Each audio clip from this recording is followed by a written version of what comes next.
Nyakubahwa Perezida wa Repubulika, mbashimiye umwanya mu mpaye w'ikiganiro k'uyu munsi wo kuzirikana Jenoside yakorewe Abatutsi ituruka ku bukoloni bwimitse irondabwoko ryatumye Jenoside itekerezwa, igakorwa, amahanga bireba. Isuzuma ry'amateka ngiye kunyuramo mu nshamake rirerekana ko nta gihugu na kimwe ku isi kimaze imyaka 109 gisenya ikindi nk'uko Ububiligi bubikorera u Rwanda kuva bwagikoloniza. Byatangiye mu 1916 Ububiligi, Ubudage n'Ubwongereza bumvikana kugabanya imbibi z'u Rwanda rwari rwaraguwe n'abami Ruganzu wa kabiri Ndoli hagati y'1600 n'1623 na Kigeli wa kabiri Nyamuheshera hagati y'1648 n'1692 bageza u Rwanda muri teritwari za Masisi, Rucuru n'ahandi. Hakurikiyeho amategeko akakaye harimo iryo kuwa 21 Werurwe 1917 ryashyizeho ibihano by'ikiboko, n'iryo kuwa 26 Nyakanga 1925 ryambuye u Rwanda ubusugire bwarwo, ndetse n'irindi ryo kuwa 11 Mutarama 1926 ryemeje ko u Rwanda ruzagengwa n'amategeko ya Kongo nayo yashyirwagaho n'Ububiligi. Aya mategeko yateye u Rwanda akarengane, anacamo ibice Abanyarwanda. Mu mwaka wa 1924 n'1946 Ububiligi bwagiranye amasezerano n'umuryango w'abibumbye yateganyaga kugeza u Rwanda ku ngingo 3 zikurikira: iya mbere, ubwisanzure bwa politiki, ubukungu, imibereho myiza n'iterambere ry'uburezi, kwigenera ibikwiriye Abanyarwanda bakayobora igihugu cyabo ubwabo, kubahiriza uburenganzira bwa muntu nta vangura rishingiye ku bwoko, igitsina, ururimi cyangwa idini. Ntibyakozwe, ahubwo Ububiligi bwinjije irondabwoko mu Banyarwanda nk'iryari iwabo hagati y'Abaframa n'Abawalo. Hatangizwa impinduramatwara hagati y'1926 n'1932 ryayobowe n'Ababiligi babiri, Voisin na Morteran. Umwami Musinga yarabirwanyije bamucira Kongo. Tariki 12 Ugushyingo 1931 bimika umwana we Rudahigwa nyuma y'iminsi 4. Kugira ngo ashobore kuyobora, Rudahigwa yahisemo kutarwanya abazungu, arabatizwa mu mwaka wa 1943 anegurira u Rwanda Kristo Umwami mu 1946. Papa Pio wa 12 byaramushimishije amugenera impeta, ayambikwa tariki 20 Mata 1947. Byatumye Ababiligi bamworohera, afata ibyemezo bica akarengane, ariko aharanira ubwigenge bw'igihugu birabarakaza. Guverineri Jungers afatanyije na Frere Sekundien wayoboraga ishuri ry'indatwe Butare biyemeje kumusimbuza, ariko birangira bafashe icyemezo kibi cyo kumwica. Aratanga tariki 25 Nyakanga 1959. Nyakubahwa Perezida wa Repubulika, nta kindi gihugu cya Afurika abakoloni biciye abami babiri, umubyeyi n'umwana we, ku maherere. Ububiligi bwakurikijeho gushyira ku butegetsi ishyaka rya Parmehutu ryubakiye ku irondabwoko, ritangaza manifeste enye zikurikirana: tariki ya mbere Ukwakira 1959, 27 Kanama 1961, 21 Kamena 1964 na 7 Kamena 1969. Zose izi manifeste zigishaga ko igihugu ari icy'Abahutu, kwica Abatutsi bigirwa gahunda ya leta yubakiye kuri iyo politike.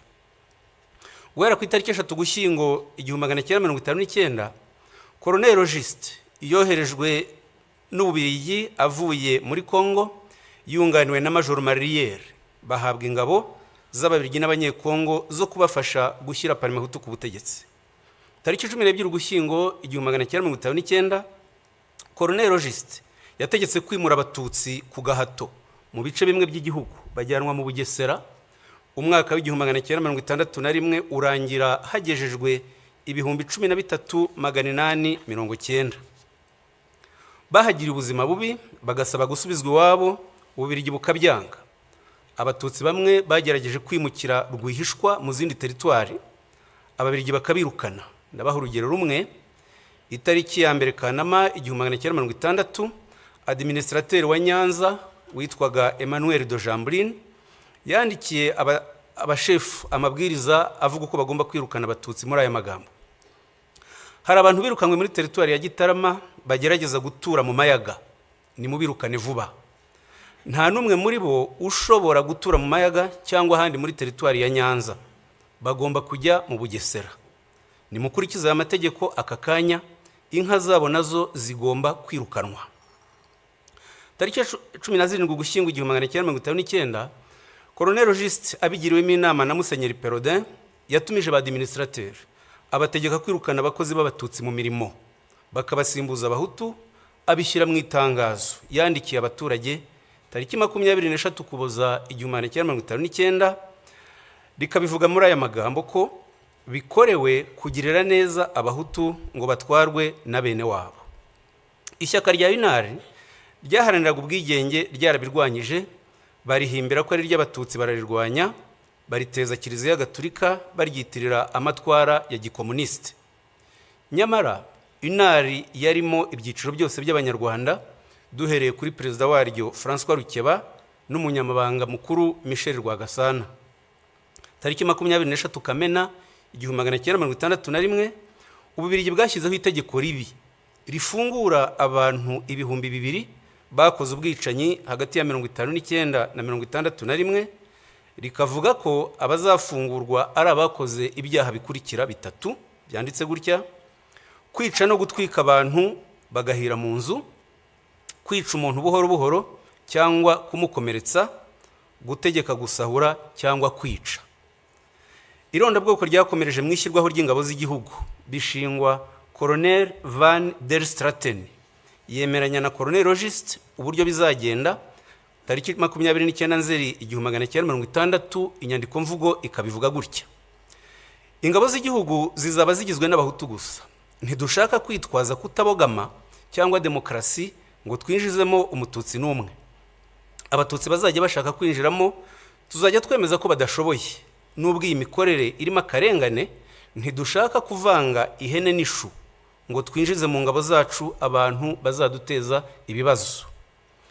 Iperereza ry'Ububiligi ryagize impungenge ku miterere y'izo ngabo, rirabyandika ku itariki 30 Mata 1961 muri aya magambo: mu Rwanda itoranwa ry'ingabo z'igihugu rikurikiza kwinjizamo abahutu bonyine. Iyo zigiye mu kazi zishyira imbere kuba ari abahutu kurusha inshingano za kinyamwuga zagombye kuranga umusirikare n'umupolisi. Turasanga bidakwiye kubashinga akazi k'umutekano. Byageze aho General witwa Document wayoboraga urwego rw'abaofisiye b'Ububiligi abyandikira Minisitiri w'Ingabo tariki 27 Ugushyingo 1961 muri aya magambo ati: gutsimbarara kuri politike yo gushinga ingabo z'u Rwanda uburinzi n'umutekano imbere mu gihugu ni ugutera ikibazo cy'uko nizikora ubwicanyi Loni ishobora kuzita jenoside, tuzahura n'ingorane zo gushinjwa ubufatanyacyaha. Muri Werurwe 1962, ingabo z'u Rwanda zatangiye ubwicanyi Ibyumba, zica abatutsi barenga 2,000 barimo umuforomo wabavuraga Claver Ndejuru wiciwe Ngarama, byandikwa mu binyamakuru by'amahanga. Mu Kuboza 1963, ingabo z'u Rwanda ziyobowe n'abofisiye b'Ababiligi Dubois, Florquin, Turpin na France zisha abatutsi benshi mu gihugu barenga 35,000. Abadiplomate, abamisiyoneri, abakozi n'itangazamakuru mpuzamahanga n'abashakashatsi bahurije kwemeza ko ari jenoside. Ingero nkeya: telegramu ya ambasaderi w'Ububiligi yo ku itariki 24 Ukuboza 1963 yabyanditse gutya ati: hari abantu benshi bafatwa bagafungwa mu buryo bunyuranyije n'amategeko. Ndabona aho ibintu biriho bigana ari iyicwa ry'abatutsi benshi. Ambasaderi w'Ubufaransa mu Rwanda Marc Barbe nawe yanditse indi telegramu tariki 4 Mutarama 1964 atanga icyegeranyo cy'abishwe muri aya magambo ati: muri Gikongoro abaturage b'abahutu biraye mu batutsi barabica batarobanuye, kugeza tariki 25 Ukuboza 1963 hamaze kwicwa abagera ku bihumbi 15. Tariki 31 Ukuboza 1963 Ambasaderi Barbe yasobanuye uko ibikorwa by'ubwicanyi byakorwaga, abyandika atya: ati ubutegetsi bwatangije ibikorwa byo kwica. Habanje ubukangurambaga mu nzego z'ubutegetsi, ba prefe rimwe na rimwe baherekejwe n'umuministre woherejwe na leta, bagakorana inama n'ababurugumestre bakabaha amabwiriza yo kwikiza umwanzi. Ubwicanyi bwatangijwe ku munsi mukuru wa Noheli muri 1963, ariyo mpamvu ababurokotse babuhaye izina rya Noheli y'amaraso. Ububirigi bwarikanze busohora itangazo tariki 7 Gashyantare 1964 rivuga ibi bikurikira: dukurikije ibirego bishinjwa guverinoma y'u Rwanda, igihe kirageze tubinyujije muri ambasade yacu hatangwa amabwiriza ku bakozi b'Ababirigi bari mu Rwanda y'uburyo bagomba kwitwara mu bikorwa bihabera byo gutsemba Abatutsi. Ubwicanyi bwafashe intera mpuzamahanga, tugomba kurinda Ububirigi kuzashinjwa uruhare muri iyi jenoside. Twari muri 1963. Tariki ya 1 Nyakanga 1962 Ububirigi bwatanze ingirwa bwigenge, hajyaho itegeko nshinga tariki 24 Ugushyingo 1962 ryemeza ko igihugu ari icy'Abahutu. Hakurikiyeho amategeko n'amabwiriza bikumira Abatutsi mu mashuri no mu mirimo, bigeraho tariki 17 Mutarama 1967 Minisitiri w'Ububanyi n'Amahanga abiherewemo amabwiriza na Perezida Kayibanda, Minisitiri Lazaro Mpakaniye yandikira za ambasade n'imiryango mpuzamahanga yakoreraga mu Rwanda ababuza guha akazi Abatutsi. Habyarimana afashe ubutegetsi yashyizeho itegeko nshinga tariki 20 Ukuboza 1978 ryanditswe n'Umubirigi Philippe Regency wari umujyanama we, rishimangira umurongo wo gukumira Abatutsi mu nzego zose. Mu Kwakira 1982 Ubugande bwirukanye impunzi z'Abanyarwanda zigeze mu Rwanda, u Rwanda narwo ruzisubiza i Bugande. Ako karengane nyuzemo mu ncamake katumye FPR ivuka, itangiza urugamba rwo kubohora igihugu mu Kwakira 1990. Ububirigi, Ubufaransa na Kongo bohereje ingabo zirwanya FPR. Habyarimana asubiramo abitangariza itangazamakuru ko impunzi z'Abanyarwanda zitazataha mu mahoro.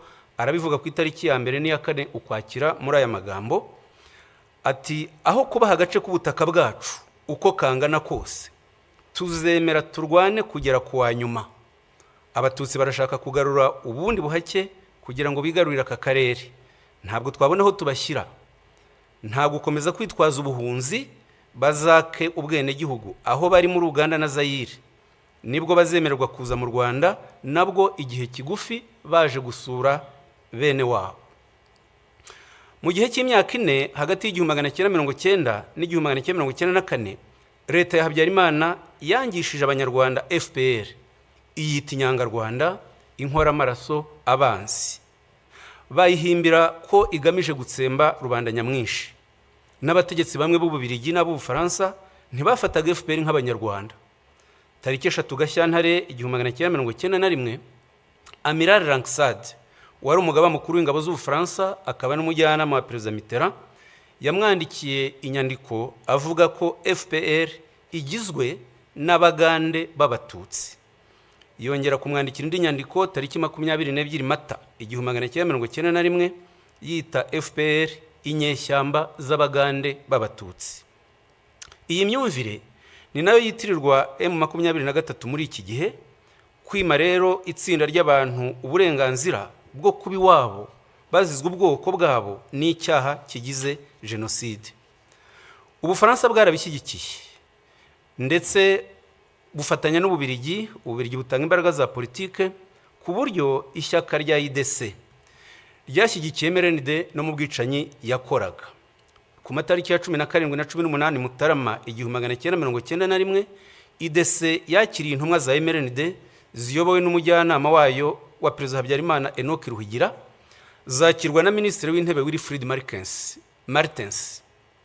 Umuyobozi ushinzwe politike muri IDC Alain de Brouwer yarabimushimiye mu ibaruwa yo ku itariki 28 Mutarama 1991, anandikira Minisitiri w'Ububanyi n'Amahanga Mark Eyskens amusaba gufatanya bakarwanya FPR Inkotanyi.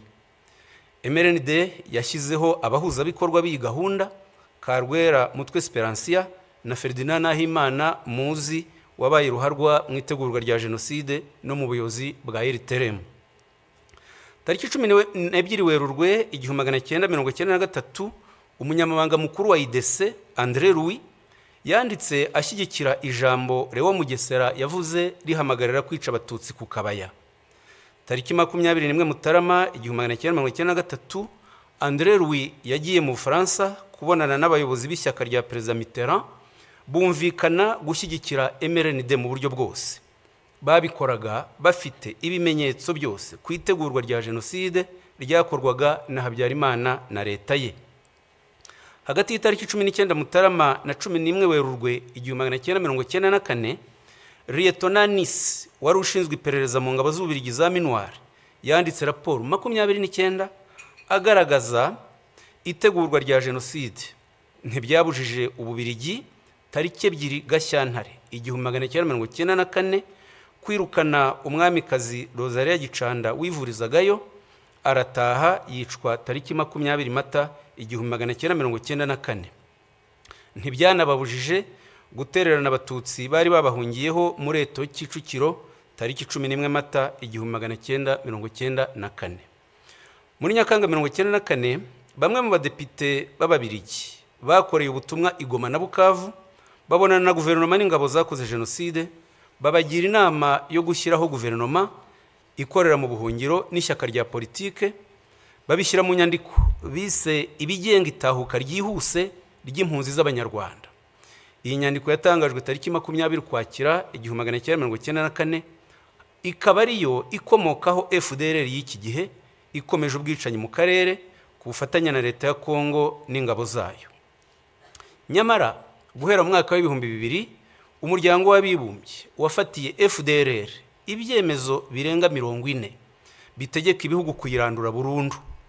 Ni nayo MONUSCO yahawe inshingano yo kuyirandura, ariko ntibikora, nk'uko Minuar Yunamir muri 1993 na 1994 itabujije jenoside mu Rwanda. Umuryango w'ibihugu by'i Burayi nawe wafashe ibyemezo byo kurandura FDLR, nk'icyo ku itariki 10 Mutarama 2008 n'itariki 8 Ukuboza 2010.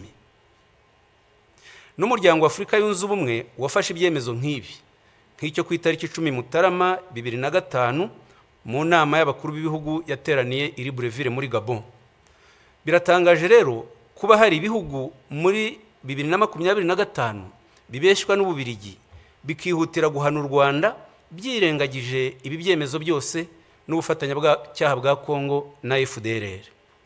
Ibyo bihugu bivuga iyubahirizwa ry'amategeko mpuzamahanga, bikayarebera ku ruhande rumwe rwa Kongo, ntibite ku busugire bw'u Rwanda bwatewe kenshi na FDLR, ntibite ku karengane k'impunzi z'Abanyekongo b'Abatutsi zirukanwa na FDLR zimyaza imyaka 31 mu buhungiro. Kongo yita izo mpunzi udukingirizo, le pantin.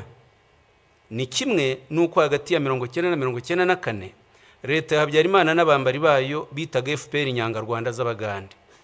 Ni nabyo muri Nyakanga 1994 Perezida Mitterrand yagaragaje avuga ngo muri biriya bihugu jenoside nta kintu kinini isobanuye. Kuva muri Nyakanga 1994 kugeza magingo aya, Ububiligi nicyo gihugu cy'i Burayi gikorerwamo ipfobya rya jenoside yakorewe Abatutsi no kugoreka amateka yayo nta nkurikizi. Nyamara nta ushobora gutinyuka guhakana jenoside yakorewe Abayahudi ngo bimugwe amahoro, kandi jenoside ari zimwe mu rwego rw'amategeko, ku buryo n'ibyaha byo kuzipfobya byagombye gufatwa kimwe.